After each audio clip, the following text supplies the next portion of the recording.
over in Florida. I see you, Don. Thank you all for coming over from, I think, casual. You say you was over on PBO, and then you went over to Keep It Techie. I think a couple other folks was in the building as well too. Shout out to everybody that came over from Keep It Techie to hear. I hope you got what you need. Because I'm gonna give you what you want.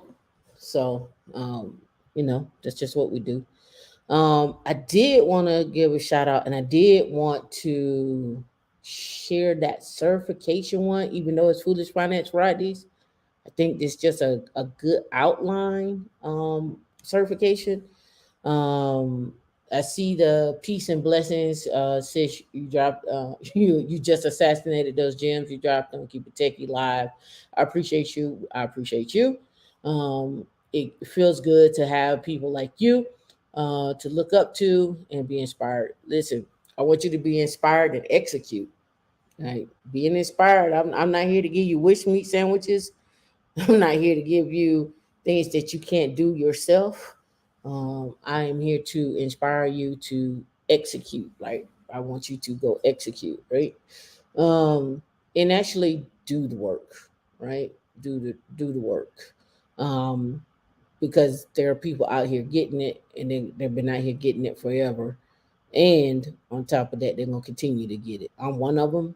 I had, if you've been to my anybody who's been to my meetups on Wednesday, I show you the numbers. I don't have no reason to lie or hide nothing from you. I want you to be successful. I want you to do better than what I did. Right? I'm trying to cut down 20 years of your time, get it down to about 5 to 10 years, right? 5 to 10 years, right? So you could be stacking by the time you hit 50. If you choose that you want to retire, you could, right? So yep. So let's go. So I gave Dee this link. She'll post it in the chat. But I wanted to go through this since it is Foolish Finance Friday. Let's talk about the foolish finance or the tech certs and how those tech certs help you, and then we'll transition into a job that Coda Evelyn posted. I'll talk about it a little bit, and then we'll roll into our regular show, right? So I'm gonna blow this up. Keep it techie had it on. I gave it to him on his screen, but I wanted to show you this because a lot of people are always looking like, well, what should I do next? What should I learn? Um, and I want to clarify this, right? This is just an IT certification roadmap, but you can see on here they got Salesforce. They also have RHCSA, and I should blow it up a little bit more here, right down here, right? But if you keep going over, what I want to point out is this. I want to point out how they have it broken down into different areas: cybersecurity, infrastructure and cloud, IT service management, data and AI, and software development. And if you notice, this came out for May. No, not May. It's March, right? April, May. April, May, March, April, April of 2023, right? But I want you to note the different certifications, the classifications of those certifications. And when you say, oh, I'm going to get my Salesforce cert, okay, and then what's the goal, right? Always, what is the goal? What's the end goal, right? That's what I want. That's what I want people to understand, right? Um, and the other part of this is, what are the companies that are hiring? So wrapping this back into Foolish Finance Fridays, just working backwards. If you look up companies that are aristocrats and kings, and I've shared this before, Dividend Aristocrats and Dividend Kings are companies that have raised their dividend payouts over the last 25 years and 50 years in a row. Now, thinking how I think, you don't think those companies have some type of tech in those companies? some type of security, some type of cloud, some type of compliance. So, with that being said, I personally will look at these companies because we're talking about finances, we're talking about building your wealth, we're talking about what that could look like. I would be looking at companies that have been around those 20, 25, 50 years, and how can any of these certifications fit into that model? Or is there a requirement for that? And the reason why I say that, because now you're putting yourself in a position to know that if you get a stock option or if you get equity in the company, you know it's already producing, it's already performing, right? So now you can work, you're working backwards. So again, don't let just the certs have you hemmed up into thinking like, oh my God, if I get the certs, I can get the money. Well, you already know where the money is at. How can the certs apply to those companies? What skill sets do they need? If I take this cert, what skill set do I gain? Right? How can I pair with what I already have? Right? So again, understanding your skill sets, understanding the financial part of obtaining those skill sets, and what the future ROI is on those skill sets. That's important, right? I just want you all to kind of think outside of the box when it comes to what it is that you're going to do and how things play out. You could be in tech 15, 20, 30 years. The question is, are you going to play those 15, 20, 30 years? Or are you going to make money? Are you going to have something to leave behind for someone else? Are you going to have a foundation? I don't know. Whatever your choice is, but I'm just putting it out there. Don't look at your skill sets for just right now. Look at them for the longevity, so that you can move how you want to move. And I say that to say, you may decide that you don't want to do tech anymore and you may want to do sales, and then you still have those skills that you can come back and do the technical piece. Or you may leave and decide that you just want to be a Uber driver. I don't know. Like, that may be your thing, right? I don't know, right? You may just want to do YouTube, right? I don't know, whatever. But you know that I got these skills, I freshen them up a little bit, I can come back. I'm back in the game, right? That's it. That's what I just want you to know. Operation Tech Takeover. I'm 42 and have been on the clinical side of medical for 18 years. I've decided to make the transition, and you have been instrumental in this decision. I thank you. Um, Come on over, but don't come over and leave your skills over there. Bring them with you, right? Bring your skills with you. Bring your problem solving skills with you. Your analysis skills, your ability to communicate, your ability to talk to people, ability to listen. Bring those with you. Don't leave them behind. Don't think that you can't use them, right? Because you can, right? All right. So I hope that made sense for everybody. Put a one in the chat if that made sense to you. Put a two in the chat if it didn't. All right. Put a two in the chat if it didn't.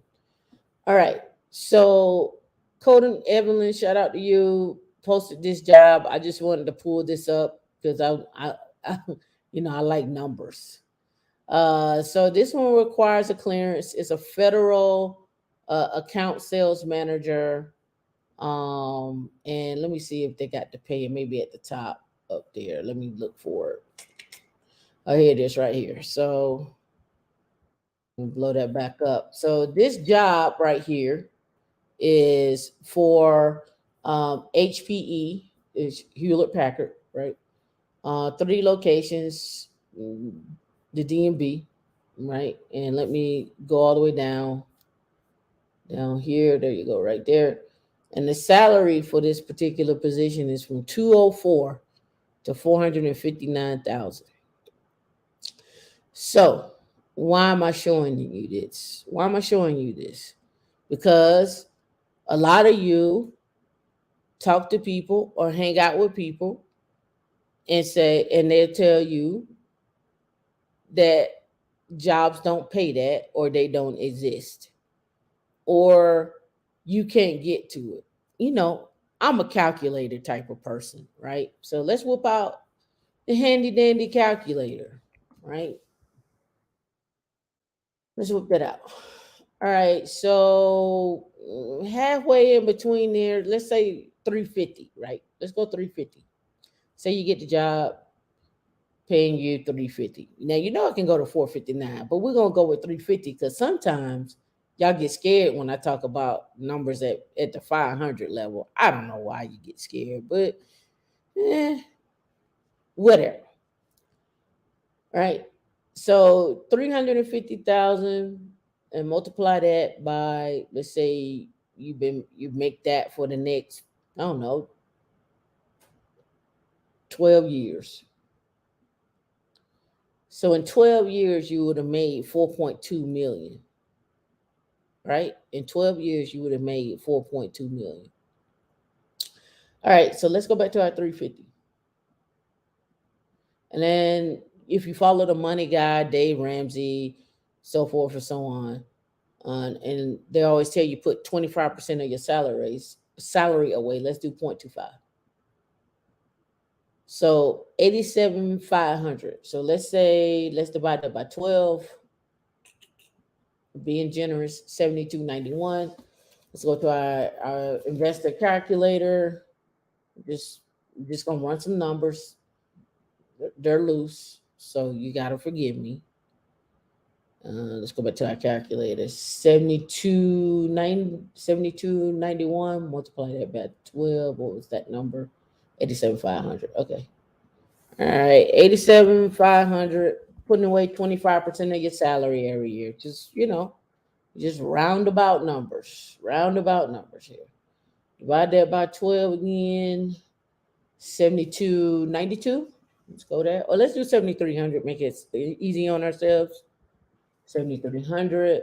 Let's say you did that for like 12 years, like the last one. Let's say you got a rate of return of 8. We'll give a variance of 1 up, 1 down.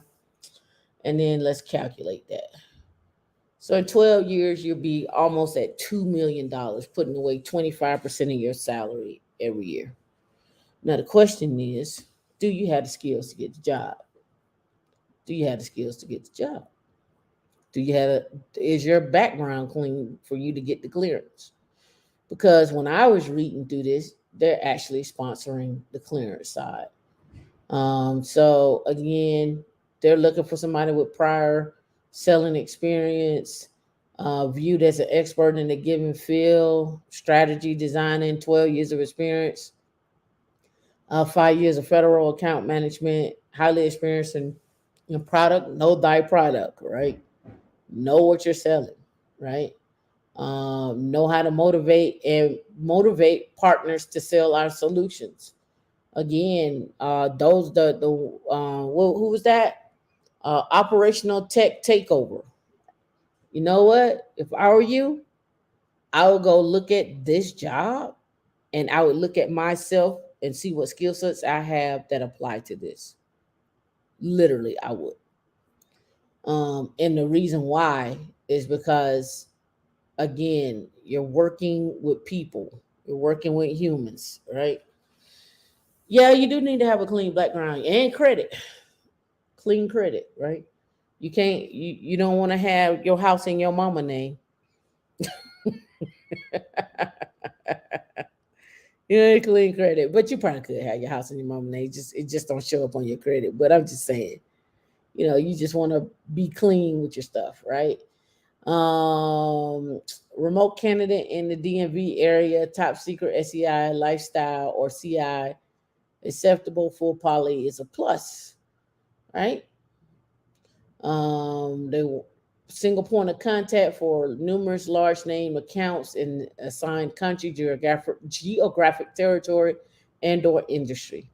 Now, the next thing I would ask is, well, what are the HP benefits? What does that look like? What does HP have in terms of 401k? Is it a match? Is it 10% automatically in there? So forth and so on. No, not all cybersecurities require clearance. Nah, just if you're working DoD, DOE, Homeland Security, they probably will require you to get some type of clearance. But you got to know who's sponsoring those clearance. Sometimes people are sponsoring those clearance, so that's what I would be looking at.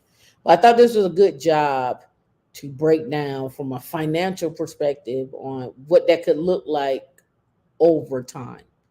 Over time, what does that look like? Again, you're in it for the long haul. You're not in it for the now. You're in it for the long haul, right? He said, what other ways can you get a security clearance outside of being ex-military or being sponsored? That's them the only ways. You can only be sponsored for a clearance. You're gonna be sponsored for a clearance. You can't go buy one. You can't go buy one. Is that job posted in Slack? Yep, it's in jobs. It's in jobs. It's in jobs. Right. All right. So let's get to it. Foolish Finance Fridays. I figured you the guys would like some lame jokes. D doesn't like my lame jokes. D doesn't like my lame jokes. It's okay, D. It's all right, D. It's okay. We're gonna do some lame jokes. I like the lame jokes. They make me laugh. Bobby Axelrod, I actually posted. You asked about that. I posted right under your comment from last week. All right. The first lame joke. Okay. You ready, D? D, are you ready? Okay. So D's ready. All right, let's go. See what answers we get. What did one campfire say to the other?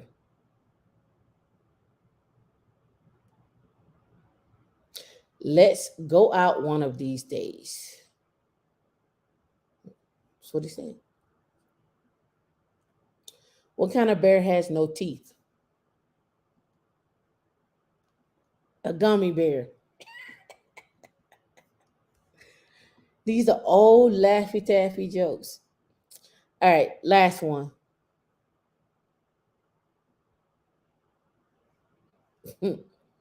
What did zero say to eight?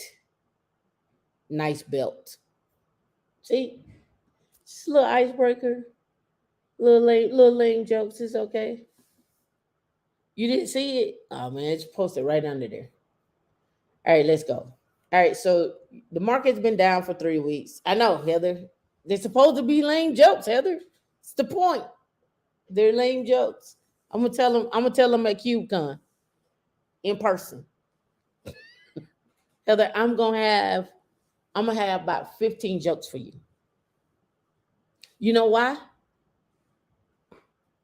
Because I care. I care that you smile. All right, so the market has been down. I don't know how, it's always one hater that gotta come through. It's always one hater. It's always one hater. It's always one hater that gotta come through. It always be the person that's close to you. It's always the person that's close to you. It's always the person that's close to you. They're not gonna demonetize for those jokes. Oh, well, since you said that, it sounds like you want to hear more. Since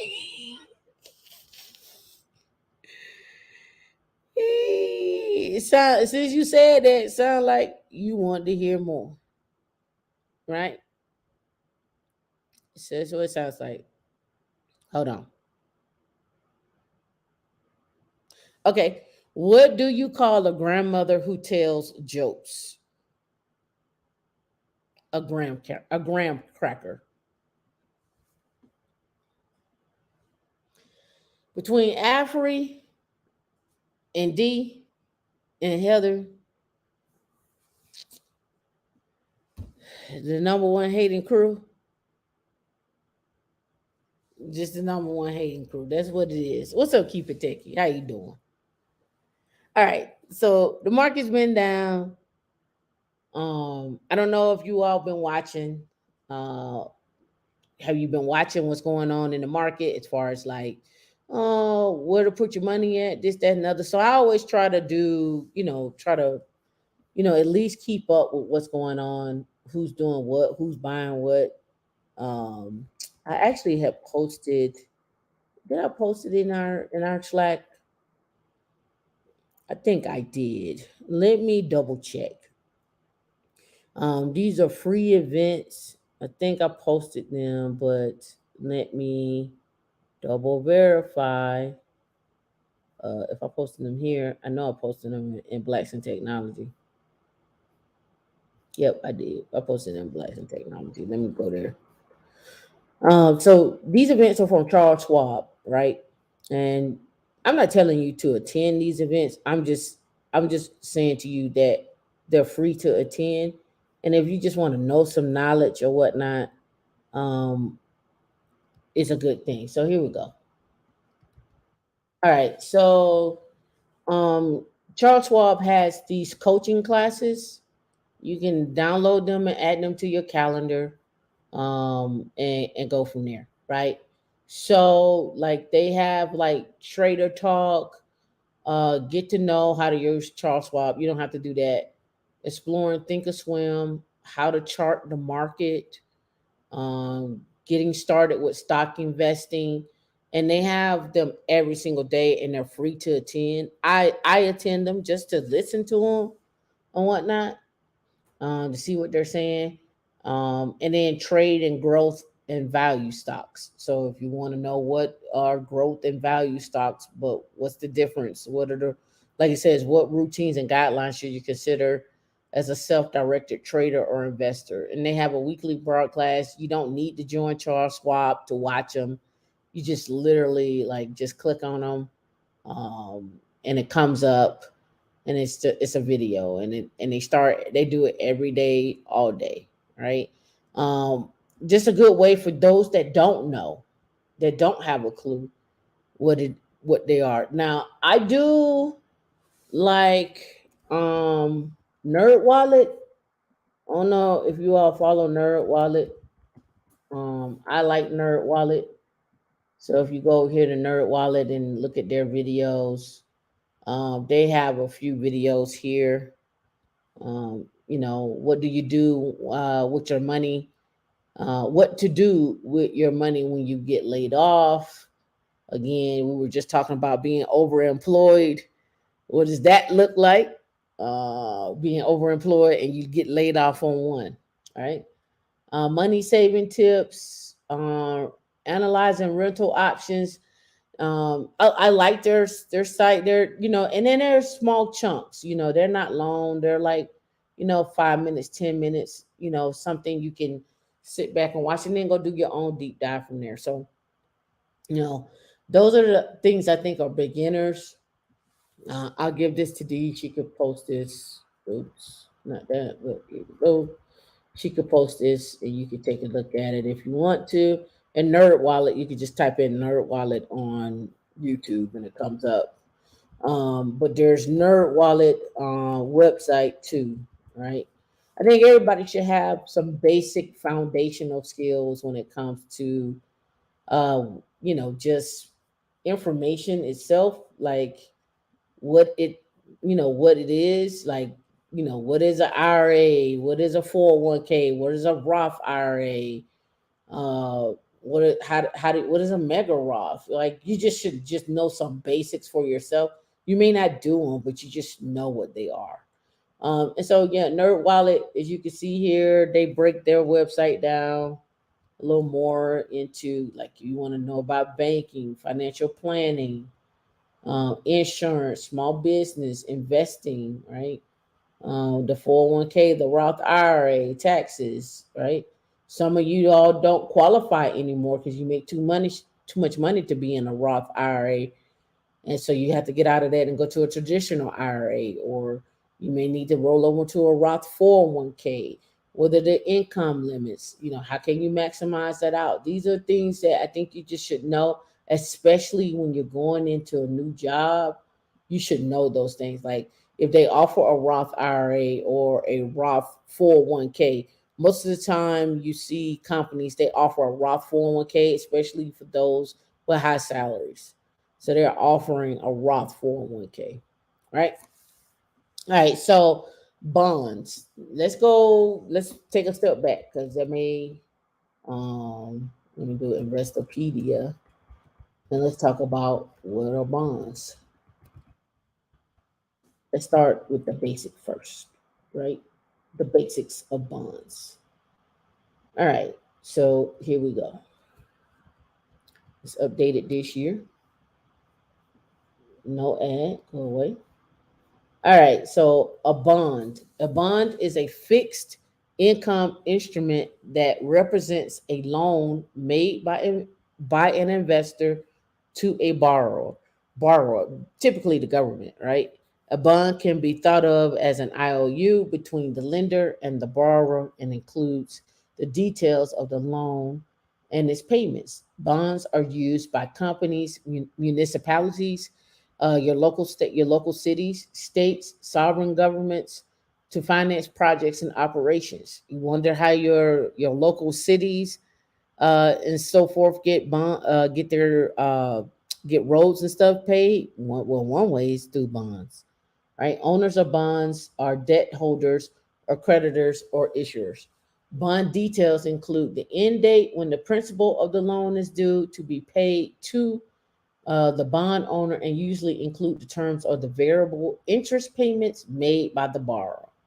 All right, so let's go back one and then let's go look at the basics of bonds. And this is 2022. Bonds represent, well, let's go skip that because it's talked about it. Let's go for an example. For example, a $1 million debt issue may be allocated to 1,000 1,000 bonds. I guess 1,000 bonds. In general, bonds are considered to be more conservative investments than stocks, and the more senior to stocks if an issuer declares bankruptcy.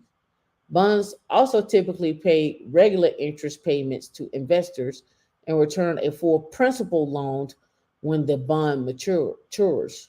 As a result, bond prices vary inversely with the interest rate, falling when the rates go up and vice versa. So when the rates go up, the bonds tend to go down. When interest rates go up and when the interest rates go down, bonds tend to go up, right? So why am I showing you this? Well, if you listen to Jill on the Money, she came out with this article here called the Bond Blitz. And it says, unless you've been hiding under a rock, you know that the interest rates have been marching higher since the Federal Reserve began its inflation fighting. Although the central bank will only control short-term rates, intermediate and long-term rates have followed suit. Over the past 2 years, the yield of the benchmark 10-year treasury has gone from 1.5% in 2021 to a recent high of 5%, a level that it hasn't reached in 2007, right? So why am I showing you this? Because some of you are conservative investors and you don't want to take a risk in the market. So bonds could be a way for you to do your investing, right? Very conservatively. Do your research, ask questions, get on the phone. Like if you got a Charles Schwab account or a Fidelity account, that's what you paying that fee for. You're paying that fee. Ask them questions. Utilize your resources. Closed mouths don't get fed, right? Utilize your resources. Go to the IRS. Look up bonds. Look up what's the best rates on bonds. Who's offering? Do your research and ask your questions. Don't sit on the sideline. Get in the game. And I'm not telling you to go buy $10,000 or $5,000. You can go buy $100 worth. You can go buy $50 worth. See how it plays for you. What does that look like? We're talking slow growth. We may be talking somewhere anywhere 2 to 5%. But again, it's a bond, right? That $100 may turn into $120. Depends, right? Slow growth, right? The increase means that the US government must pay higher interest for borrowed bonds. But there's a reason the 10-year is called the benchmark. It is the bond on which a lot of lending rates are derived, like mortgage rates. And you probably didn't know this. I'll read this again, right? The increase means that the US government must pay higher interest rates for borrowed funds. But there's a reason the 10-year is the benchmark. It is the bond on which a lot of other lending rates are derived, like your mortgage rates, your student loan rates, your car loans, all of which have been rising in concert with the yield of the 10 of the year of the 10-year. As a reminder, a bond purchase is essentially a loan to an entity, which can be a government, state, municipality, or company.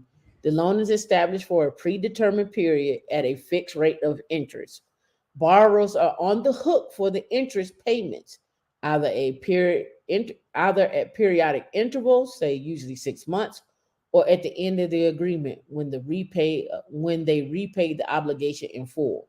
Because bonds deliver a consistent stream of income, investors have seen them as an integral part of a diversified portfolio. In fact, fixed income investments have historically provided a ballast against stocks, which tend to be more volatile. So you that 70-30, that 60-40 that they always talk about in your portfolio, it'll be a 70-30, like 70 stock, 30 bonds. That's usually what you see: 60 stock, 40 bonds. So that split that you're always seeing is what they're doing, right? And so those bonds, when you look at your portfolio, because some of you all just go in there and let it rebalance, and you don't know what you put it, you don't know what you in. You hadn't looked at the 10-year period. Rule of thumb: in 10 years, it should be double digits. So when you go look in your Schwab, your Principal, your Betterment, whatever you're using, and you're picking a stock, read how that stock has performed. You want to at least see that it's performed at least 10 years. Now, bond double digit, 10% or more.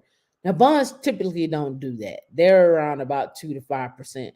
But again, if you're being conservative and say you earned a whole lot of money and you don't want that money to be in in stocks, you can fluctuate that down and say, okay, well, I'm gonna be conservative here and I'm gonna just be in the bond market and do that. But you may still want to get some growth in the stock market when there's a rally or something like that, right? And when you're talking to your financial advisors, again, this is not financial advice, these are just things that I've learned along the way. When you're talking to your stock people, ask questions like what's the best bond to be in, and do your research before you get there so you know what type of bond it is, right? So you understand that, right? All right, so it says, but investors have learned that the prices of bonds can fluctuate. As an example, if you purchase a 10-year bond that paid 1.5% years ago, it will be worth less now. When new bonds issued by Uncle Sam are almost paying 5%. Again, 5%. You may be 5% for 6 months, it may be 5% for a year. It really depends. Now, this is where I go back to the calculator, right? Let's go back up here. Let's say you did have this 87,000, and let's see, you just throw it into a bond and it lasts for 10 years and it perform at 5%, and we're not going to fluctuate that because it's a fixed 5%. Let's look at that. So in 10 years it could be $142,000, right? Again, I'm just only looking at it from a perspective of you being conservative, right? And you got some that don't run 10 years. You got some that may run 2 years. So in 2 years at 5%, let's calculate that. It may be at 96,000. Like again, I'm not a huge gain, but it's something you didn't have to go and work for, right? You didn't have to go work to get that 96,000. You threw it into a bond, you left it there, you kept it pushing, right? So again, just remember, just talking basics here. Conversely, if you own a bond that is paying 10% and your friend can purchase a new bond at 5%, your bond is more valuable today than the prevailing bonds she can purchase. In other words, bond prices generally move in the opposite direction of the prevailing rates. With all that said, you may be wondering why rates have jumped so dramatically over the past 90 days. The answer is, according to global strategists, investment strategists at JP Chase Morgan, is due to inflation, growth, and uncertainty. Inflation was the main culprit for the bond prices tanking and yields rising last year. Inflation means that the bond fixed stream of interest rates is worth less over time due to rising prices. But Fowler thinks the inflation is not that the main catalyst in the current bond market. Again, go watch some bonds. She argues that the better she argues that better than expected growth powered by strong consumer spending, a resilient market, and an uptick in productivity could mean that the Fed will keep the interest rates higher for longer, even if it's pretty much done hiking, right? Adding to the growth of the story is uncertainty, which can come in many forms of worries about terrorism, war, so forth and so on, which led to 1.7 trillion last year, right? So again, I just wanted to bring bonds to you because some of you all don't want to play the market. You want to be conservative in your play, and bond is one way for you to be conservative, right? Drop bond in the chat if it made sense, and drop no if it didn't make sense. Bond if it made sense. No if that didn't make sense, right? I just want to see if you understanding what I'm saying.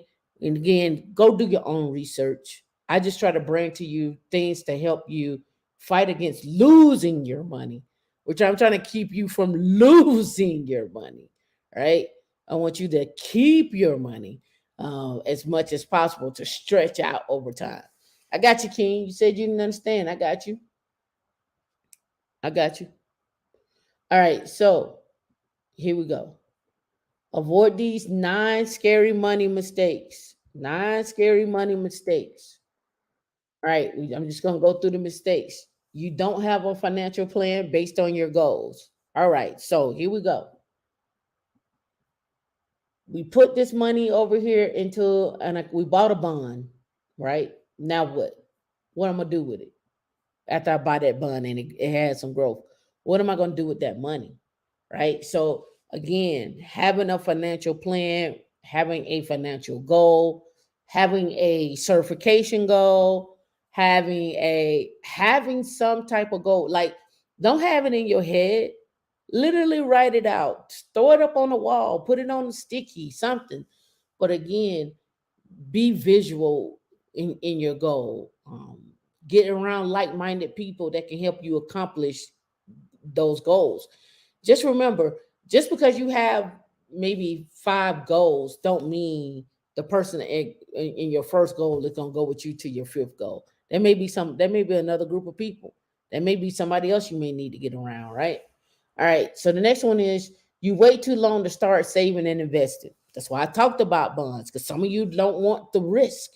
So that's why I talked about the bonds, right? You may not want the risk. So you don't have to wait. Don't wait till you're 55 and you don't have nothing for your retirement, right? Let me pull this. I'm not going to play it, but I am going to pull it up so you can see the title here. I'm gonna pull it up so you can see the title. 50 and no retirement. Don't be 50 with no retirement. Talking about you was out here in these streets living your life. You for the streets. Right? Don't be out here for the streets. And out here doing out here talking about you ain't got nothing for retirement, right? Just don't be out here for the streets and no retirement. It's like, since raising interest rates and unemployment, lower inflation, do you foresee layoffs since you know what? I see more people getting laid off, but I don't see that happening for the government. I think the government is like, even through like, listen, even through 2020, the government was hiring left and right. You could call your own shots. People were working remotely. I mean, really, that's when you saw the rise of overemployment. People were working and doing stuff, right? So, again, I think the government is going to always be hiring for forever. I think companies are always going to be getting money from the government. So understanding where the government's putting money at and where companies are bidding on those contracts to get that money. Tesla, Toyota, all of them get money from the government. Banks get money from the government. So, right.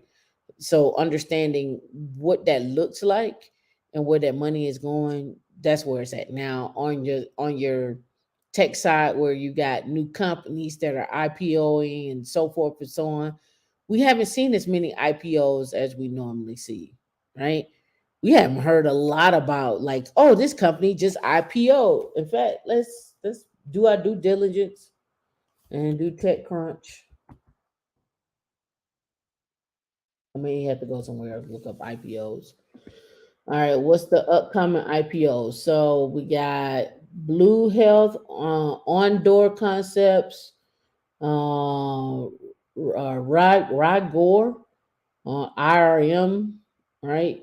And these are just companies that are coming up, but I don't never hear anything now about, oh, this company is coming up. They're worth 15 billion. Can't you just, you could go there, get a job, blah, blah. Those conversations I haven't been hearing a lot of. I have not been hearing a lot of those conversations, but I have been hearing conversations about what's going on with a lot of the government and what they're investing in and so forth. Right? That's what I've been seeing. Yeah, and well, government across the board, federal and state, because the government, federal government, issues out money to the state and local municipalities. So across the board, they're getting money, right? King 318. I understand bonds. I just don't see them as safe investment as they make them out to be. But I feel them for people that are risk adverse. Yeah, it's just people who are risk adverse, not necessarily like, oh, I'm going into a bond and I'm going to make a lot of money. Nah, nah, nah, nah. You're not doing that with bonds. That's why they in your portfolio as a balance, right? A lot of people like, I'm all in on the stocks, and then when the market tank, they be like, oh, oh, oh, oh, oh, oh, oh, oh. Let me get out of that, right? So again, it's just really talking about it from a perspective of like being risk adverse. Number three, you fail to diversify your portfolio based on your tolerance risk. Number three, it's the number three. You fail to diversify your portfolio based on your tolerance risk. How do you figure out your tolerance risk? Go take the tolerance risk calculator. There's plenty of them out there.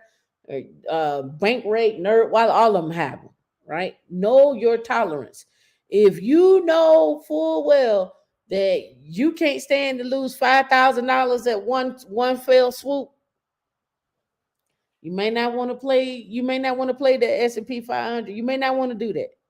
You may want to be a little bit more conservative. And there's nothing wrong with that. And it's also nothing wrong with getting stocks that pay you a dividend. Some people live off their dividends.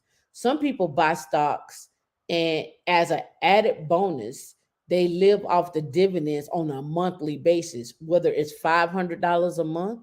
Maybe you invest into some stocks that pay you monthly dividends and it add up to $500 a month. And that $500 that you get income wise a month is a substitute for you from not working extra time, right? It may be that may be a thing for you, right? So again, know thyself, know thy risk, take the challenge so you can see where you actually land. I know I'm a moderate aggressive. Like I'm moderate aggressive. Like I'm aggressive on some things in one account, and then the other ones I'm like moderate aggressive. I'm like, no, no, no, no, no, no, back that down a little bit, back that down a little bit, right? I'm moderate aggressive, and I know that, right? It says you don't pay attention to investing costs and taxes. This is the biggest one. This is a very big one, right? My parents had six children, and they were not buying six costumes each year. Many years we had homemade costumes out of things we already had. It's the same in investing. Watch your costs. It's a good idea to take a look at the expense ratio. You're looking at it. What is the expense ratio, right? Of any fund before you buy. An expense ratio is the percentage of the fund assets taken out annually to cover the fund expenses. For example, if you invest 10,000 into an ETF with a 0.25 expense ratio, it says you'll pay $25 per year in expenses. There are actively managed funds with expense ratios of 3%, 4%, and 6%. With a 3% expense ratio, you'll pay $300 a year in expenses on the same 10,000. So, new tip: if you go to invest into a fund, a mutual fund, or what have you, look at the expense ratio. How much you're actually spending on that, right? Look at how much you're actually spending. Because now you may get into something and you didn't realize that you were spending $45, $50, $300 to be in that fund. So look at the expense ratio. Look at how diverse your portfolio is. Those that are risk averse, know your tolerance. Know your tolerance. Here's another one. This is one of my favorites. You forget to rebalance your portfolio. Now, I say this with caution. Maybe you don't want your portfolio rebalanced because it's been riding and it's been doing well. And you may want it to ride a little longer. So, my suggestion to you is on your calendar, know when your rebalance needs to happen. And so you can go in there and look and see how it's been performing and what it's going to be rebalanced to and how that's been performing. So you mark it on your calendar so you know when it happens. Just don't let it happen, right? Mark it on your calendar, right? Put on your calendar, okay, this is what it is now. Let me monitor that. And then it's supposed to rebalance on this day. Well, what is it going to rebalance to? And has that been performing?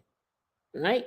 And then schedule a meeting before that rebalance happened to say, hey, it's supposed to be rebalanced to this. Is this a good thing? Because I've been following along with X, Y, and Z, and I don't think I want to rebalance to that. So you can cancel that out, right?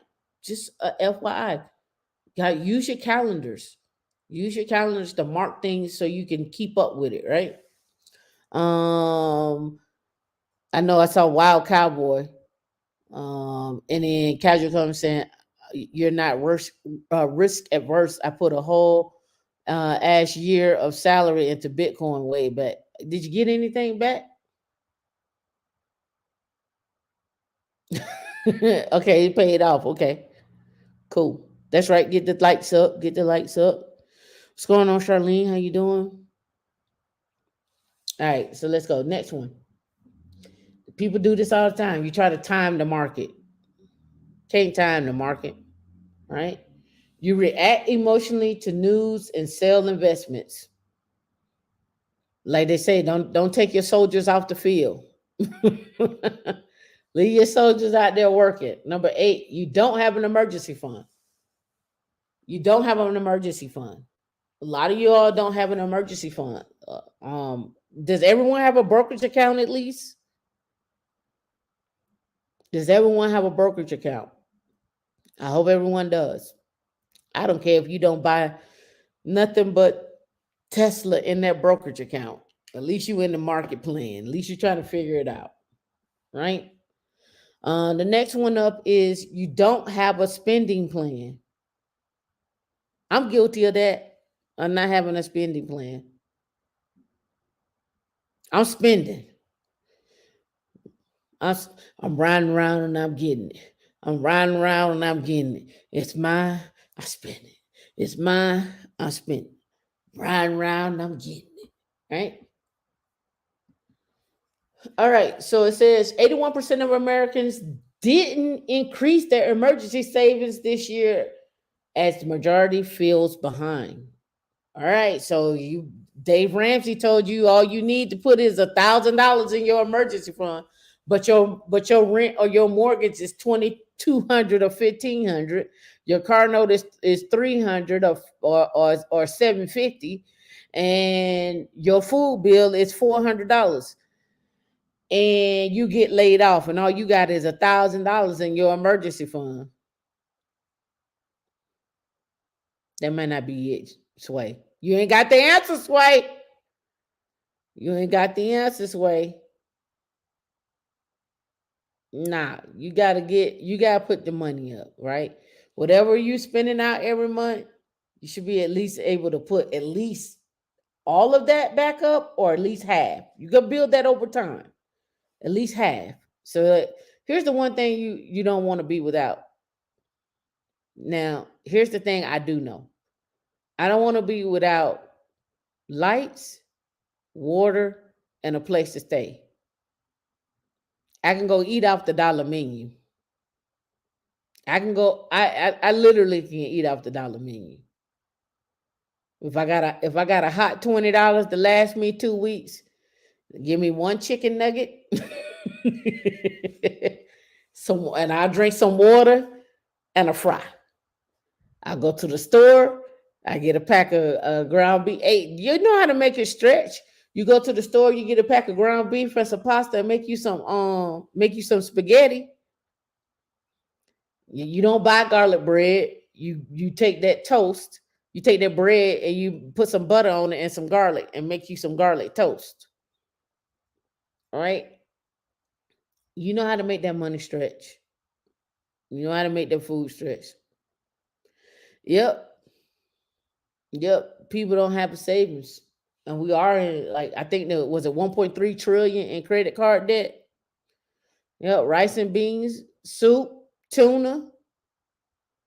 Get you some tuna. Get you some cans of tuna. Black beans, rice.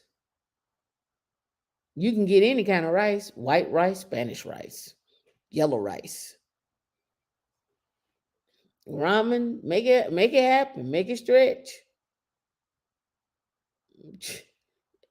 I don't eat the ends of bread, but if I'm hungry enough, I'll eat it.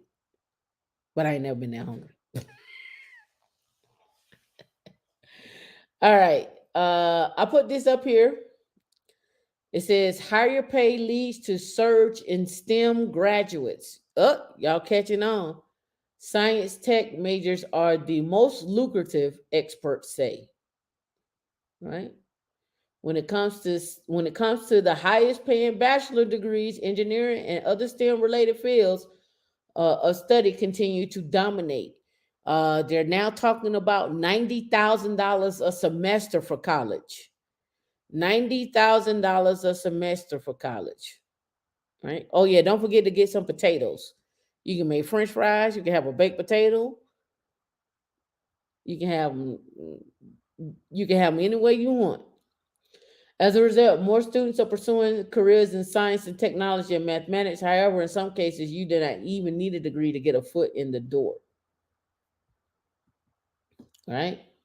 Your earnings potential largely depend on the choice of major in college. How many of y'all are sending your kids to school for college? For STEM. 90K a semester college. Colleges have reached a year, 90 a year. It's asking. I'm asking because Pepperdine Law School says the cost of attendance is 95,000. USC is 105. 90 a year divided by 4.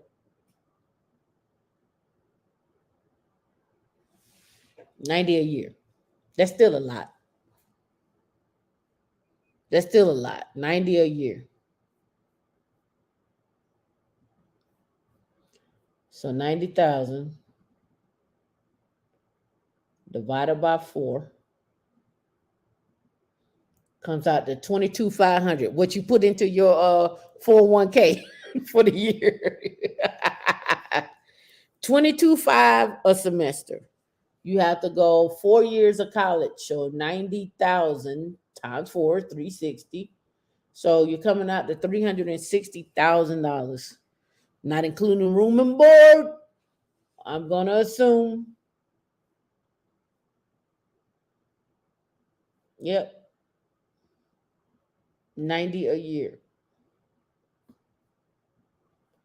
So now the question is, if college is approaching 90 a year, How much is it going to cost you to get a STEM degree?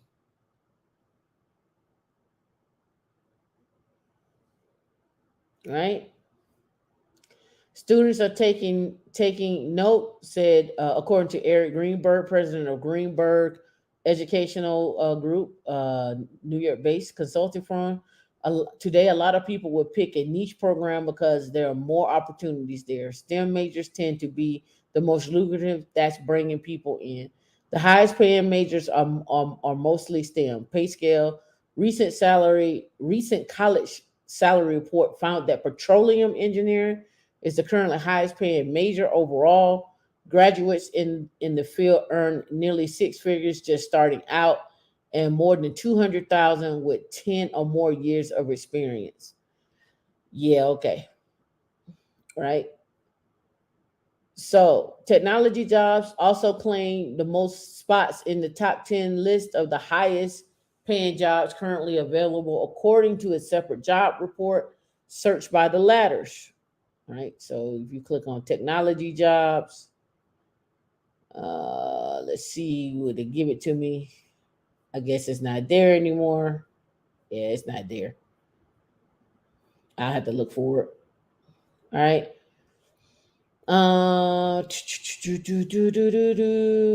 You don't always need a degree. A growing number of companies are dropping the degree requirements for mid skill and even higher skill roles. Between boot camp, specialized program, and online certifications, there are more options available at lower costs. There's a huge opportunity there.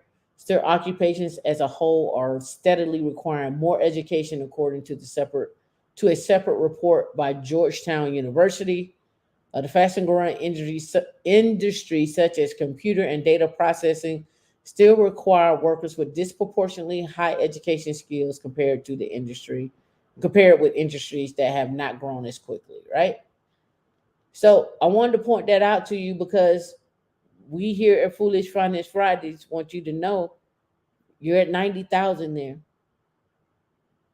That's 22.5 a semester. That is the amount of money that you put into your 401k to max out per year. Right? The question is, what are you going to do now to prepare for that? Because what I'm seeing is most of the time on Dave Ramsey, Ramit, and any of the things that I'm looking at, you parents will sacrifice your entire retirement for your children. And then they tell you, I don't want to do STEM no more. But thanks for paying off my debt. Now you sitting up here with your towel. But I did it for my kid. I love my child. I love my kid. Your kid was like 21, would do something for me. 21 want to do something for me. And you 50.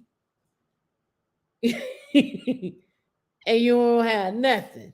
Foolish Finance Friday. I'm just bringing you what you do.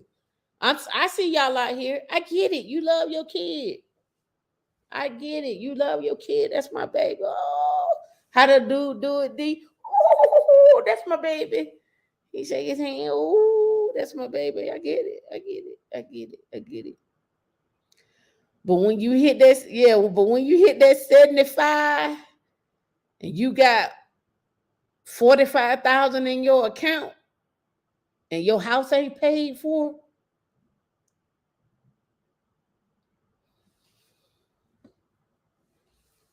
don't we over here talking about that? We don't want to hear that.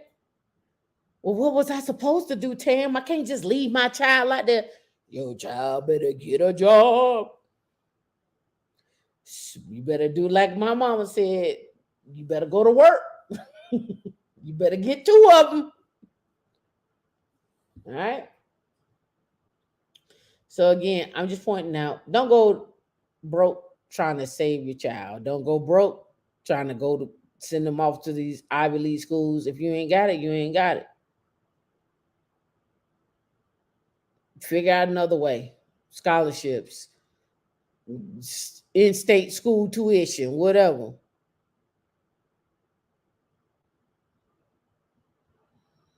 Stay with it. Stay with it, right? And listen, a lot of people don't like the military. Backdoor that thing. Send them off to send them off to was it not in the military. What's the thing I was saying the other day? Oh man. Gosh, I forget what it was. It's not you go to the military, but you don't go full time. It's not full time in the military. I forget what it is. Anyway, you do 6 years. Reserves, yes. The reserves. Send them to the reserves. Let them go do something in the reserves. At least get some benefits so they can fend for themselves. Go on the weekends. Like go away for the weekend. Do your thing, right? And I'm not advocating that you send your kids out there. I'm just advocating that it's an option.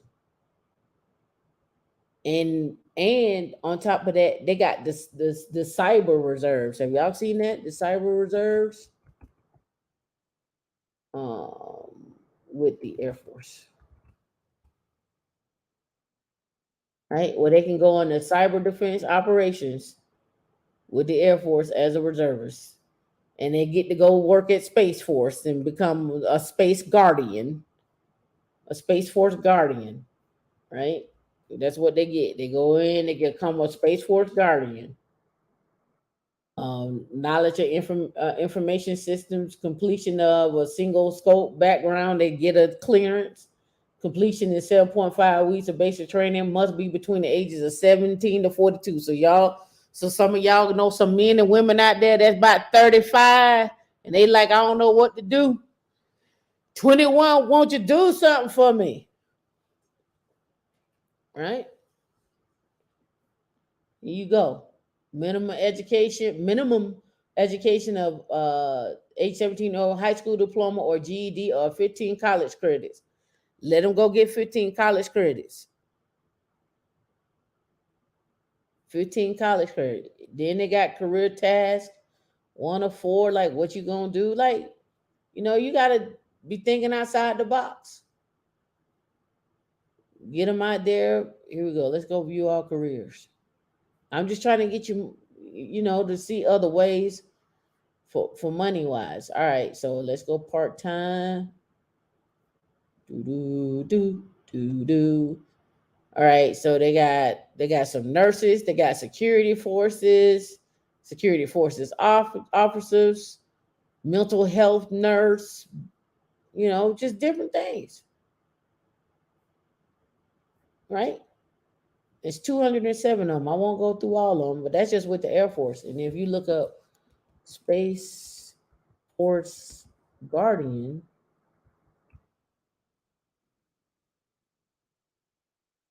here we go, Space Force Guardian.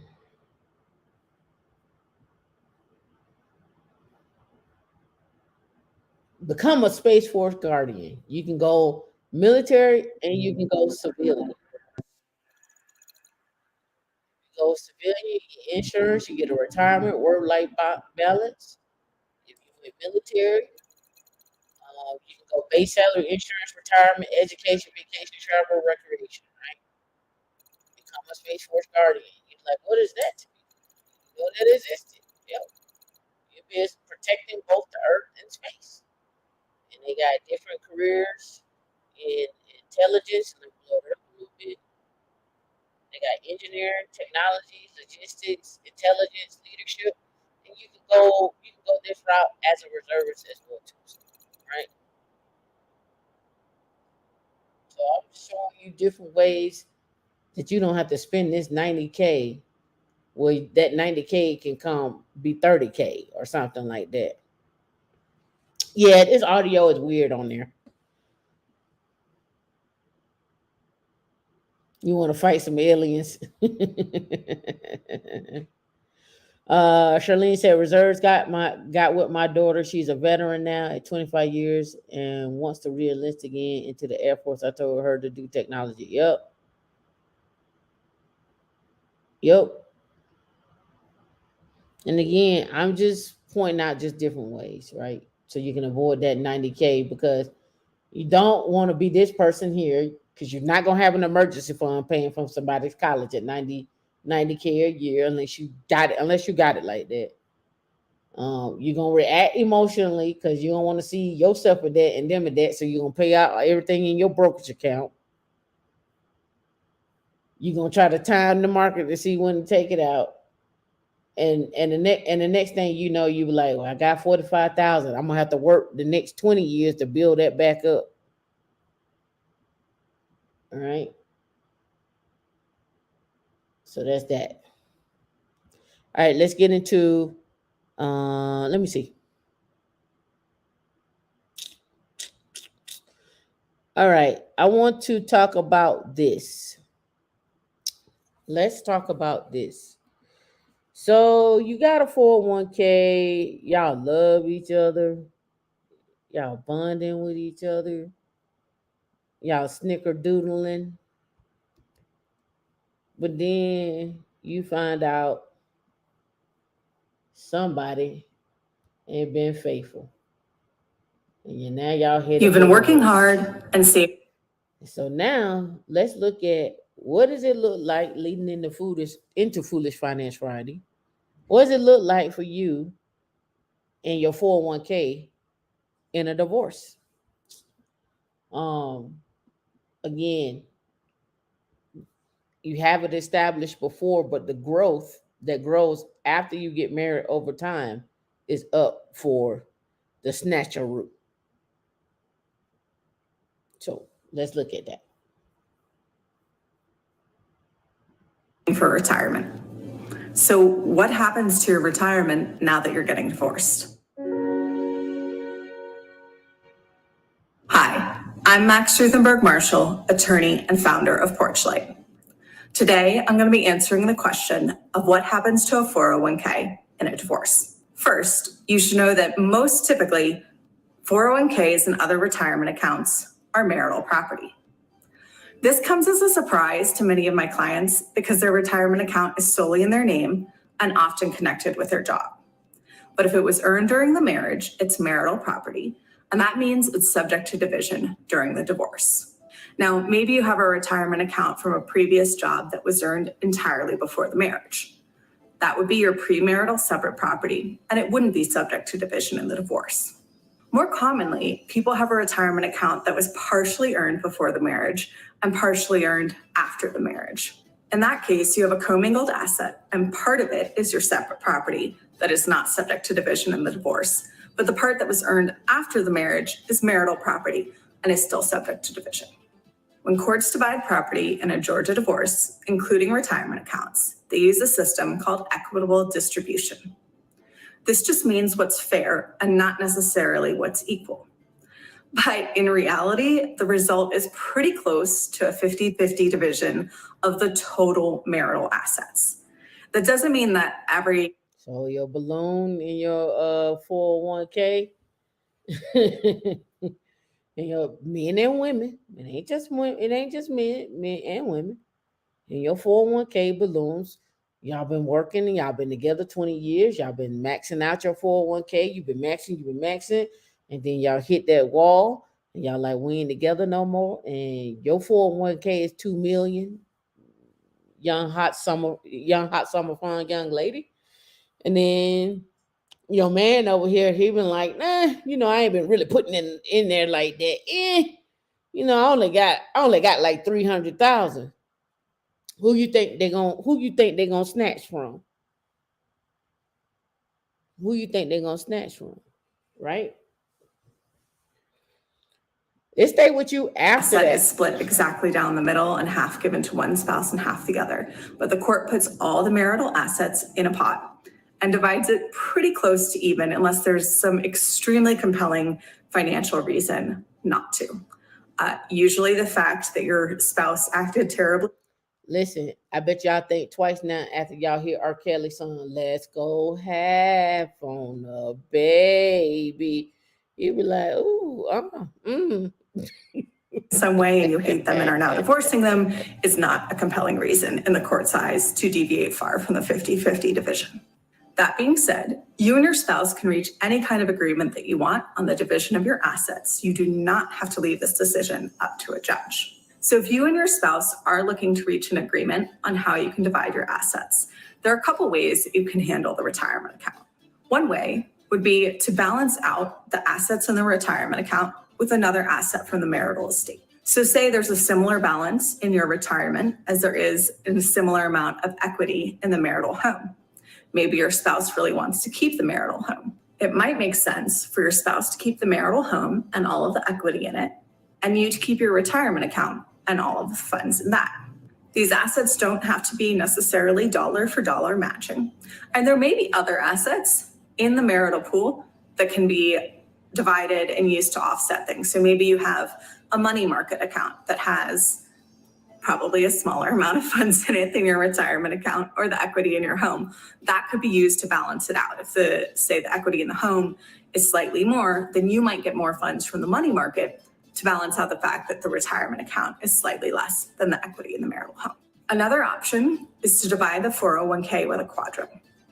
This can be done if you're dividing the 401k equally 50-50, or if you're dividing it in proportions. So again, we go back to the previous scenario where someone may get more of one asset than another asset. If you're dividing the 401k, it doesn't have to be exactly equal. One person could get 60%, the other could get 40%, one person could get a set amount of funds out of it. Now, what happens when you have your 401k and y'all got to split it 60-40? Don't you have to sell all the assets in that? And then doesn't that trigger an event for you to have to pay the actual federal taxes, and then whoever owns that 401k has to pay that taxes? Or can you do like a backdoor Roth IRA where you move the money over to a Roth portion and then you backdoor it into an IRA that person has set up so it doesn't trigger a tax event? We're going to talk about that a little bit more, but I'm just saying. A lot of options that you could use. When you divide it with a quadro, which is a qualified domestic relations order, that's a court order that tells the administrator of the plan that they can divide the account and give some of the funds in it to your spouse. Typically, most divorce attorneys do not prepare quadros, so you'll need to hire a specialized quadro counsel, but your divorce attorney can give you a referral for the quadro counsel. One of the benefits of a quadro is that the receiving spouse can take a penalty-free cash withdrawal. So this can be very helpful if that spouse needs a lump sum of funds to get started on their new post-divorce life. They will still have to pay taxes on those funds. They just won't have to pay any early withdrawal penalty. See, I knew it was a tax catch in there. I'm like, where are the taxes at? You got to pay some type of tax on that. So now you get taxed on that. On you, the one got to pay. Whoever owns that money coming out, you pay that tax penalty. You should also note that not all retirement accounts require a quadro to be divided. So for example, IRAs do not require a quadro. So you may be dividing an IRA as part of the marital assets, and you wouldn't need to go through the quadro process for that. You would just transfer it to your spouse. When are situations where you have a 401k and you might not want to use a quadro? Well, as we discussed earlier, if you're offsetting some of the marital assets with other marital assets so that everyone's walking away with a similar amount, but not a similar amount of each asset, then you wouldn't need a quadro. Generally, when we're looking at financial solutions, we want everyone to be okay planning for that financial future, which includes retirement. But some people might feel that the house is a more important investment vehicle versus a retirement account, or that it's more important to them at this moment and they still have time to adequately plan for retirement. So in that case, you would not use a quadro, you'd just divide up the assets as necessary without actually dividing the account. Another time you might not want to use a quadro is if both parties have retirement accounts and there's only a small difference between the parties' retirement accounts. Because a quadro does cost money, if you're only balancing out a small amount, it might not make the most sense to go through the cost and effort of a quadro to do that. There may be funds elsewhere in the marital estate that you can pull to offset the balance for the spouse who has the. So what if y'all are both millionaires? Say he's a millionaire of 2 million. And then she a millionaire, maybe she like 1 million, 1.1 million. The ladies, do y'all go after that the rest of his money? Or do you keep the house? Or do you say you don't want the house? Or do y'all like, oh, we ain't gonna even bother with that? What's your play, fellas? What's your play if it's vice versa? How petty are you? How petty are you? Lower retirement account balance instead of getting a quadro. Another example of where you might not want to get a quadro is if there are not many retirement accounts in the marital estate at all. So if one party just has a small retirement account, once you start divvying up those assets and you subtract the cost of a quadro, that's a smaller amount per person. And it might not make sense if you're talking about just a small retirement account that someone who's recently started and not contributed much to. Dividing assets in the marital estate can be. She out of Atlanta. All right, so I wanted to bring this up as well too. All right, some of you all may be into some products, and I was looking at this because I had a conversation about this week. There are 1031 exchanges, but there's also a 1035 exchange. A 1035 exchange. I'm just bringing you stuff that I discovered along the way so you can make your own decisions about things. 1035 exchange. All right, so let's go. Let's blow that up. Okay, cool. A 1035 exchange is a provision in the IRS code allowing for tax-free transfer of an existing annuity contract, a life insurance policy, a long-term care product, or an endowment for another one of like kind. To qualify for a 1035 exchange, the contract or the policy owner must meet a certain criteria, right? So they got some key takeaways here. The section 1035 of the tax code allows for tax-free exchanges of certain insurance products. Some of y'all may have, and this is, I was looking at Remit, and we'll go into some of that.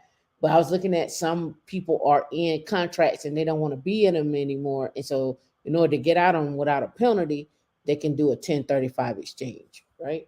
Life insurance policy holders can use section 1035 to exchange to trade an old policy for a new one. A 2006 Pension Protection Act modified the law to allow exchanges in long-term care products. A life insurance policy can be exchanged for an annuity, yet annuity cannot be exchanged for a life insurance policy, and the cost basis of a former policy base becomes the basis of a new one, right? So they were just talk. I'm just bringing this to you because you may have an older parent that wants to get out of something, and so therefore you may want to start looking at a 1035 exchange or something of that nature. Not telling you to do anything. I'm just showing you there are some options that you can have, right? 1035 exchange, right? All right, so let's get into this one. This is the one that she was talking about, and then we'll go on to petty T moments. All right. I don't know.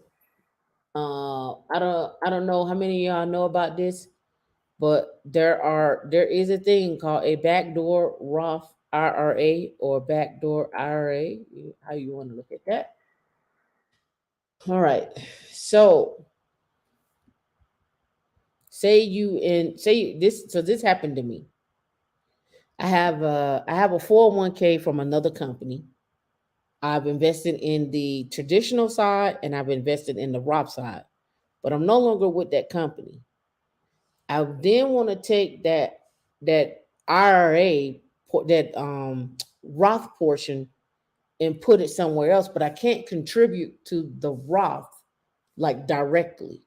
So, but what I can do is I can backdoor that and contribute to it through a backdoor through another product. So again, I can't contribute like every month myself, but I can contribute another way. So here we go. A backdoor Roth IRA is a strategy rather than an official type of individual retirement account. It is a technique used by high income earners who exceed the Roth IRA limits to convert their traditional to a Roth. Now, when you convert that over, you can also, in another sense, backdoor that, right? The backdoor Roth IRA strategy is not a tax dodge. When you transfer the assets of a traditional IRA to the Roth, You owe taxes on any funds, the principal, the earnings, and the appreciation that have not been taxed previously. If the IRA has been solely funded with a tax deductible contributions, then the entire value of the transfer assets will be taxed. However, as with any Roth IRA, if you follow the rules, you should owe no further taxes when you make withdrawals, right? So they got more information here on the backdoor Roth IRA. My best answer to you is when you're leaving these companies and you have your money contributed into a Roth IRA, all right, or a Roth 401k with your traditional side and your Roth side, find out what you can do with your Roth after you leave because you can't keep contributing to that 401k anymore. So you have to roll it over to something, and you can roll over traditionally your traditional side, and then your Roth side goes into something else like a Roth IRA or something like that. But then how do you get money back into that account? You don't want it just to sit there and just be, $50,000 just sitting there doing nothing. You want it to do something, and you want to add to that. So how can you add to that, right? How can you add to that? Right. So just another thought process on that, right? Just something else I want to bring to you that may come up for you. All right, let's get into petty T. All right, let's get into some petty T.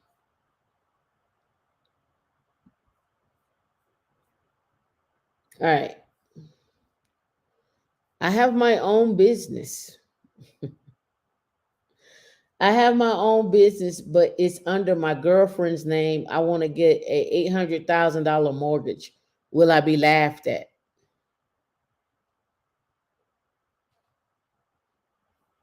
I have my own business, but it's in my girlfriend's name.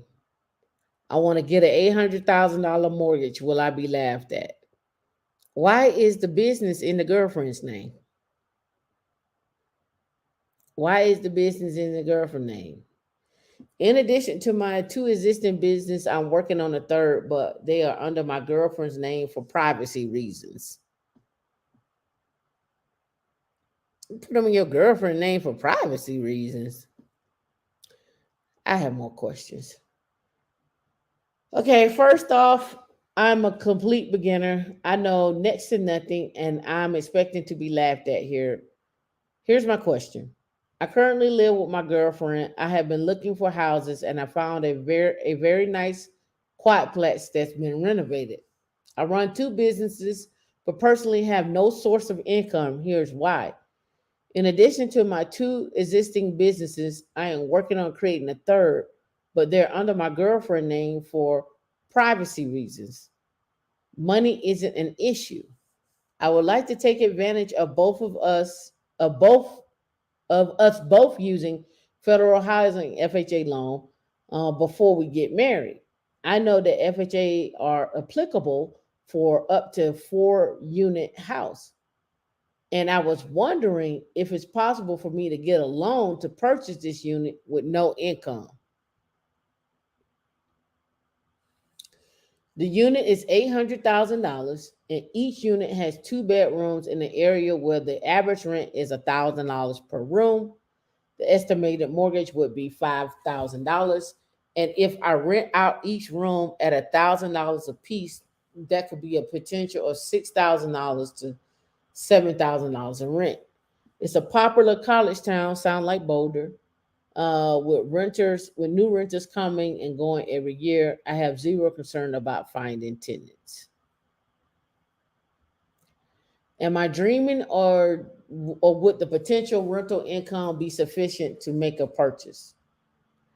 Now, can the girlfriend go and leverage the money that's being put into the account that's in her name and go buy something else without him knowing? Say for privacy reasons.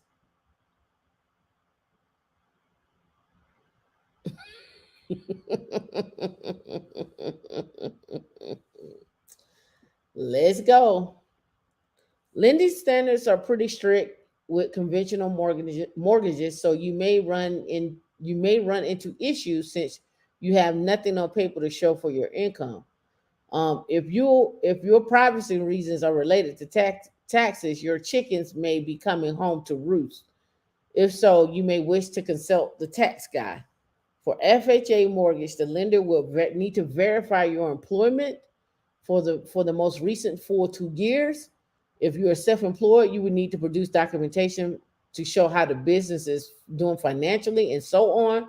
Either way, you would likely need to show sufficient evidence of your income or assets to qualify for a mortgage with your W-2s or 1099s. 3 years for 1099, W-2 2 years. And it's got to be increasing for 1099 as well too. Increasing for 1099. Even though you have a rough estimate of projected income for your rental properties, you're missing some other factors that come with home ownership, from the down payment, the closing costs, the insurance, the maintenance and repairs that will be ongoing. Mortgage insurance may be required or on some loans. You could also face costs associated with tenants disputes. If you rent your unit to a terrible tenant, you may need to evict them down the line. Do you have enough savings to provide for legal fees and costs associated with the process?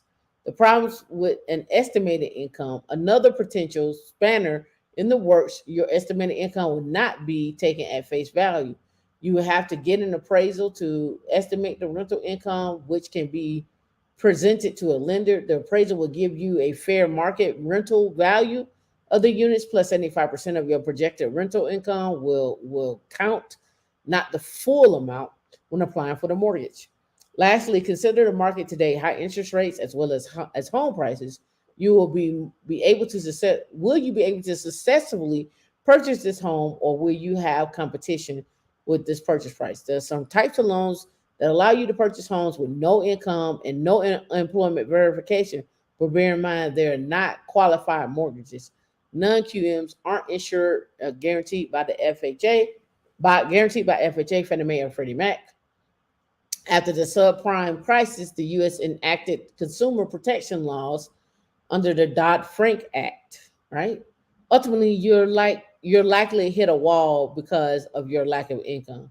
You may need to restructure the business so that they are under your name, which would mean you're self-employed instead of a company director, assuming you have a title. It's a good to think through process of buying a house with multiple units, but with no stated income, you may have to enlist an accountant and a lawyer to reorganize your business interests to make this dream a reality. Hard money loans. Correct. Got one more.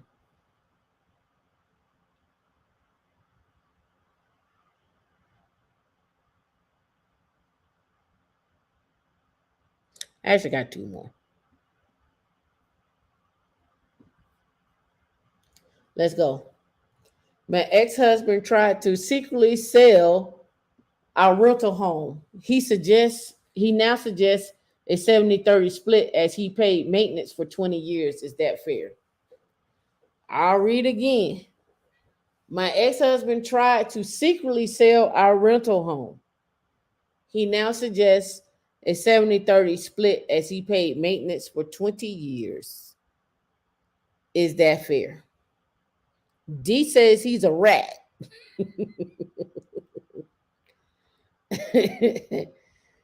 D said he's a rat. We'll read it one more time. He, the ex-husband, tried to sell our, why is it our, why his name still on it if he the ex-husband? See what I'm saying? He tried to secretly sell our rental home. He now suggests a 70-30 split as he has paid maintenance for 20 years. Is that fair? All right. He the ex. Y'all didn't take care of that during the divorce? He has been renting the home out and taking all of the tax allowances all this time. Right here under the caption says, apparently he tried to sell the home and discovered he could not because I am on the deed, although I am not on the loan. My ex-husband and I have been divorced for 20 years. Listen, they put me on the screen. Put me on the screen. Why y'all still got stuff together? What are y'all doing? Y'all been gone. Y'all been divorced for 20 years. Why y'all? What you doing? Foolish. Finance Friday. This is foolish. Same way with the last one when they got the business in the girl name for privacy. What as they say in this, what privacy do you need to have, my guy? What privacy? What privacy do you need? Foolish. Just another foolish finance Friday. Foolish. Right? Let's get to it. All right. We've been divorced for 20 years after being married for 11. We separated and he went to Georgia to file for divorce, stating in the decree there was no marital property to divide. We actually have a marital home in North Carolina and we lived in that we have lived in for about 5 years before we moved overseas. Apparently, he tried to sell the home and discovered that he could not because I am on the deed. I'm on the deed, Sway. You come through me. I'm Thanos. You will not sell this home. You will not destroy us. I'm Thanos. Right? Although I'm not on a loan, he finally reached out to me to propose that I sign off on 70-30 split since he's covered all the expenses for the home for the past 20 years. He has been renting the home out and taking all of the tax allowances all this time. Any advice you might have is appreciated. What can I do? What can I do to expect 50-50 split?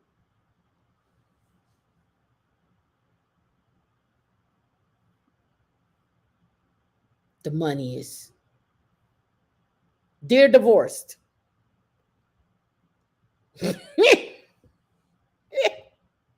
Dear divorce, ask not what you can do to expect 50-50 from your ex-husband, but instead tell your ex-husband what he can do with this offer of a 70-30. What's marvelous about your story is that 20 years after divorce, your husband has given you a gift. He has given you one final reminder of why it was a good idea to break up. He took ownership of this home, which you both owned, and maintained it for the period of time. He then attempted to sell the house without your knowledge until he realized that it was impossible because you are on the deed, despite having been divorced for 20 years. Obviously, it would have been ideal to divide all the assets during your divorce, but this house has likely increased significantly in value over time. You don't mention mortgage payments, so I assume that the mortgage is now paid and your husband either made a profit or is broke even on the rental income. Either way, the rental income and the tax deductions are likely more than paid for the expenses over the years. This is a home you own together as friends. Mm. Can tell me again, my baby? Can we be lovers and friends? Oh, oh, oh, oh, oh, oh. He was your lover and now he your friend. He your friend. He my friend. Can we be lovers and friends? Another tearjerker. I've been knowing you for a long time, shawty.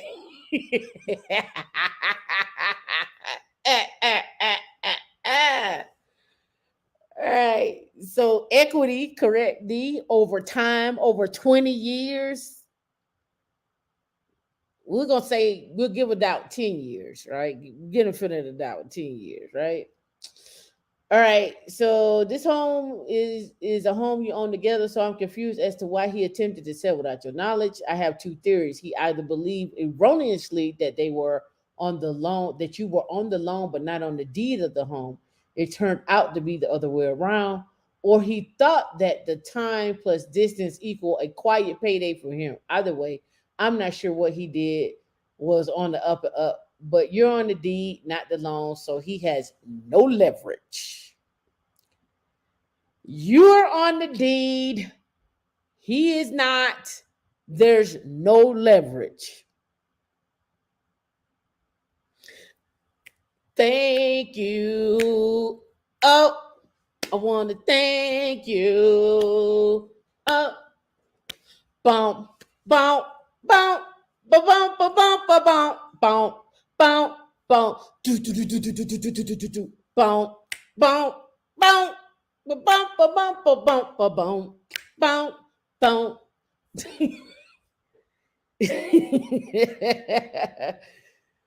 I bring these things up because some of y'all be out here just willy nilly. You don't read the stuff. In fact, he filed for divorce. He didn't go back and look at the paperwork. He filed in Georgia. There was a reason why he filed in Georgia too, right? He was trying to be sneaky.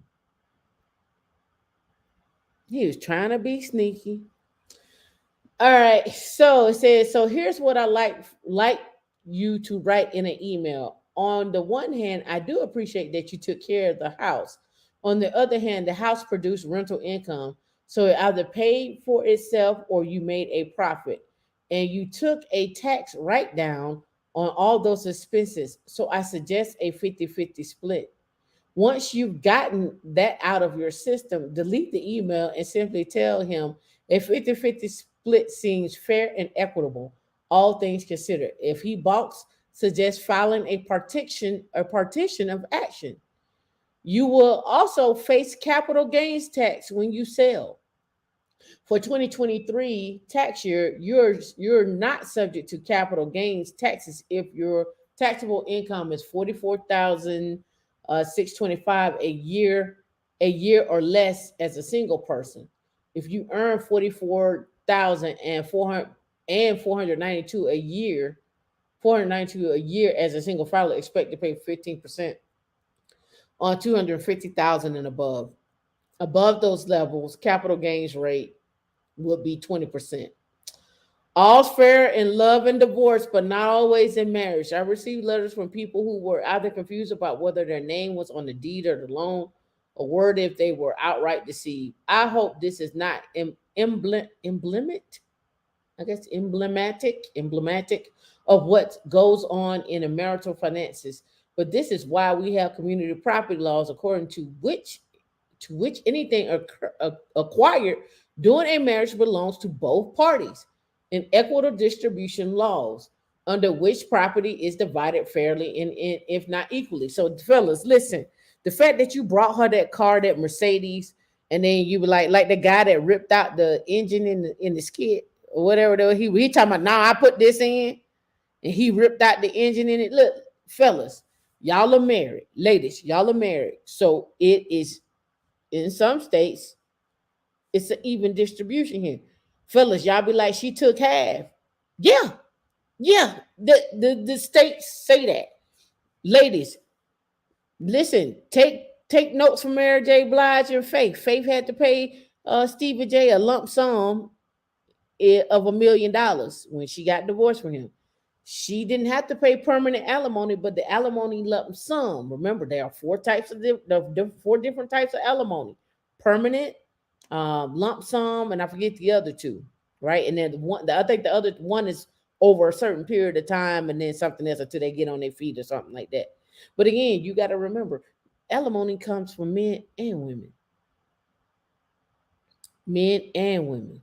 So if y'all out here the worried about if she gonna get half, ladies, y'all need to worry about he gonna get half. If you coming in the commingling your assets, your 401k, remember 401k growth while y'all married could be part of the divorce decree. Protect your assets like you be protecting your ass. Just simple, right? Right. The accumulation of marital property typically ends when both parties file for divorce. How would you have divided the property during your marriage will have depended on where you filed for divorce, among other factors. For example, if your husband paid for a house during your marriage out of an inheritance considered separate property, he would likely own it outright if your name was not on the deed. but your name is on the deed, so you're co-owners. If your ex-husband did try to pull a fast one, his attempt backfired. If he's an honest Joe, I suggest rewarding him with 50% of this house. What's going on, Sim?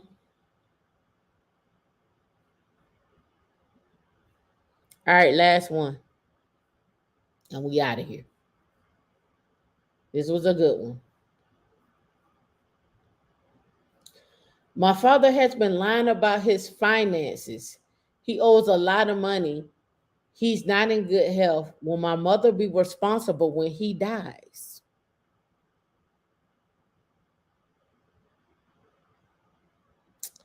My father has been lying about his finances. He owes a lot of money, meaning that means that the woman, the wife, ain't been a part of it. He's not in good community health. He's not in good health. Will my mother be responsible when he dies?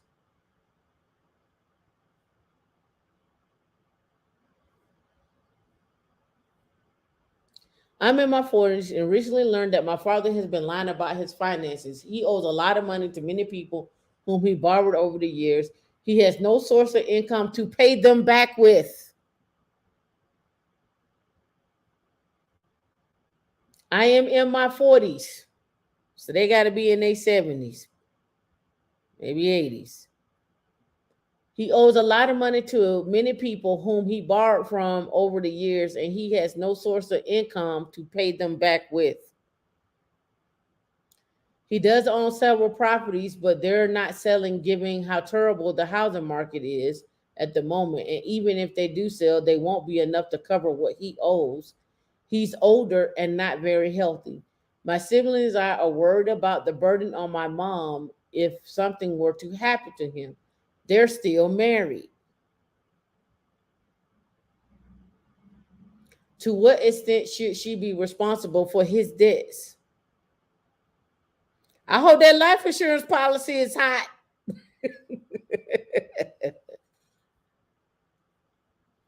Financial infidelity, by some accounts, can be devastating as any other kind of infidelity. Like I said, one of my homeboys, his daddy passed away. His mom, his mom didn't know where nothing was at. He left his wife with $17 in an account and a can of tuna. And they've been married all his life, and he in his 50s. It can be threatening, not only as a couple's marriage, but also their home, peace of mind, financial independence, reputation, credit score, and even their ability to retire. It's devastating to put someone's future into jeopardy by keeping secrets like this. Literally, one third of people have said they have committed financial infidelity. This is deliberately keeping secrets about money from their partner, but others have said their financial secrets, like a secret bank account. The FTC and the Consumer Financial Protection Bureau say that a survivor spouse is not liable for credit card debt, student debt, or other kinds of debt owed by the partner who dies. The contract is between your father and the credit card company. However, in a community property state, your mother may be from jointly held assets. There are 9 community property states: Arizona, California, Idaho, Louisiana, Nevada, and New Mexico, and Texas, Washington, and Wisconsin. What kind of debt your mother may be on the hook for will depend on whether she lives in one of those community property states, the nature of the debt, and the laws in particular in that particular state. So if he's still living and they know he about to die, do you take your mama out of one of those community property states and move her into the house with you where it ain't no community property and you just let him die? I'm just asking questions. I'm asking questions. Do you just love him to the end? Or when they tell you he only got 2 weeks, you bounce 2 weeks before that? I don't know. I'm asking. It says the debt of the deceased person is paid from their estate, which is simply the sum of the assets they owned at death. If the spouse had a will, the executor they named in the will uses the estate to pay off the creditors. If the spouse didn't have a will, a probate judge would decide how to distribute their estate and would choose an administrator. If your mother was a co-signer on those debts, she certainly would have liability, right? If they got divorced, she may also be on the hook for his debts. If the judge rules she benefited from those debts, typically certain inheritance are subject to debts. He says if they own a home via tenants by entirety, that would typically not be subject to debt. A life insurance, death benefit, and retirement assets, they would typically be subject to those debts. When your father dies, your mother can also tell any debt collector how and when to contact her. She should not be bullied or cajoled into paying debts that are not her responsibility, even if they were her debts. There are rules as to how debt collectors must conduct their business. The days of being psychologically beaten up into submission are over. If you receive a validation notice and dispute the debt in writing within 30 days, the debt collector must stop contacting you until they validate the debt in writing. Both partners should always have access to bank accounts. Both partners should always have access to bank accounts. Who getting allowances these days? Let me know. A one, a two, right? If the partner has a gambling problem, it's better than it's discovered before the bank accounts are drained and the person attempts to refinance the house. That begs the question: how did your father get into such debt? Does he have a gambling problem? Is he an overspender, or has he been victim of elder financial scam? Meanwhile, interest rates won't stay near 8%, and the housing market will eventually pick up, and more people will be comfortable buying. Potential sellers who would buy another home with a mortgage obviously don't want to trade their low rates for the rate that is currently at 20-year high. Some economists expect rates to fall and demand to rise in 2024, but also predict that they will have hit they would have hit 5% by now. If your father should die, your mother should not simply roll over and get out her checkbook for every debt collector calling. She will likely be scared and vulnerable, so she would need both legal and moral support if that time comes for your father estate goes through probate. For what it's worth, there are certain assets that won't go through probate. Assets jointly held by both spouses, assuming these properties are in both your parents' names, along with trust and life insurance policies. It's not a one size fits all. That was it, D.